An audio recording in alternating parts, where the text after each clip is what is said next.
Hello. Hello. Hello. हा बोला ना ताई. श्री स्वामी समर्थ. श्री स्वामी समर्थ ताई. अनुभव शेअर करायचा होता. कुठून बोलताय सांगायचंय? नाव नाही सांगत, मी पुण्याहून बोलते. हा, कुठून बोलताय? पुण्याहून बोलते. पुणे. अच्छा अच्छा. हा, काय अनुभव आला ताई? नमस्ते. सांगते. हा हा. ताई, माझ्याकडनं एक 500 रुपये होते, म्हणजे आमचे रिलेटिव्ह आलते एकदा घरी. अच्छा अच्छा अच्छा. तर हा हा तर माझ्या मुलीला आणि मुलाला दोघाला 500 रुपये, 1000 रुपये दिलेले होते. हा हा हा हा. तर 1000 रुपये मी खर्च केले आणि 500 रुपये म्हणजे 500 रुपये खर्च केले आणि 500 रुपये राहिले होते. हा हा. ते पर्स मध्ये ठेवले मी पैसे. बरं. हा. ते मिस्टरांना माहित होते माझ्याकडे आहेत पैसे म्हणून. अच्छा. एकदा काय झालं, हं.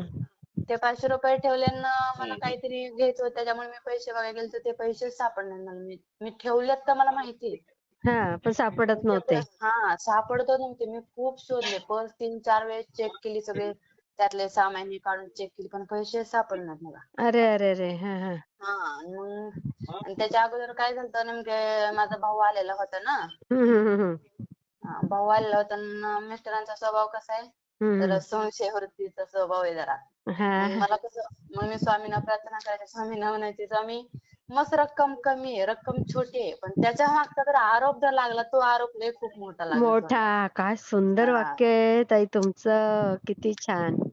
कारण म्हणलं मस्त रक्कम छोटीच आहे, 500 रुपयेच आहे, पण माझे मिस्टर डायरेक्ट म्हणते की तुझ्याकडून हरवले नाही तर तुझ्या भावाला दिली असेल, हा आरोप लागेल स्वामी म्हणलं मला. बाई ग. मी स्वामी म्हणून, स्वामी काही करा स्वामी, माझे असते स्वामी म्हणलं ते ठीक होते, हरवणार का, मी विषय सोडून दिला असता, म्हणजे नाही सापडले ते चालले असं स्वामी. पण ते पैसे मला ते कसं रिलेटिव्हने दिलेलं होतं, ते मिस्टरांना माहितीच म्हणलं स्वामी.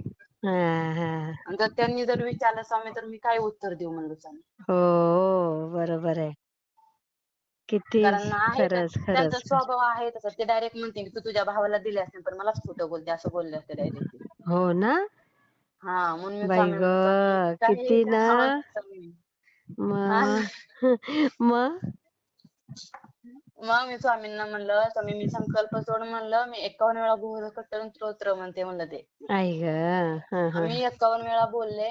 मी सलग घोरकटन स्तोत्र म्हणल्यापासून मी 4 दिवस पर्स चेक करत होते. माझ्या मुलीने पर्स चेक केली. एका दिवशी मी 4-4, 5-5 वेळा पर्स चेक करत होते. अख्खा कप्प चेक केलं, पण मला कुठंच पैसे सापडले नाही. आणि 15 दिवसांनी परत मग मी विषय सोडला. स्वामींना म्हणलं, स्वामी जर ते पैसे जर असतील स्वामी तर सापडून द्या म्हणलं. जर ते जर पैसे चोरीलाच गेले असतील स्वामी, तर जाऊन द्या म्हणलं, विषय सोडून देते म्हणलं. मी काय असेल ते असेल, मला तर तुम्ही बघून घ्या म्हणलं. आणि 15 दिवसांनी अचानक असं मग मुलीला टिकली नव्हती लागली, म्हणून मी पर्स मध्ये टिकली शोधायला गेले. मग सहज म्हणलं आपण बघा आहेत का. चेक करते तर पर्स मध्ये छोटा कप्पा असतो का, त्या कप्प्यात पैसे निघले. आणि मी तोच कप्पा 4 दिवस चेक करते. 4-5 वेळा मी पर्स अख्खी चेक केली, पण कुठं सापडले. त्या दिवशी पैसे सापडले. इतका आनंद झाला तेव्हा मला, अक्षरशः माझ्या डोळ्यात पाणी आलं. स्वामींना म्हणलं, स्वामी मी आभार कसं मानू हे कळेना. मस्त रक्कम छोटी, पण स्वामी आरोप लय मोठा लागला अगदी स्वामी. अगदी खरंच ताई, काय अनुभव आहे तुमचा. म्हणजे किती स्वामींनी हे केलं बघा.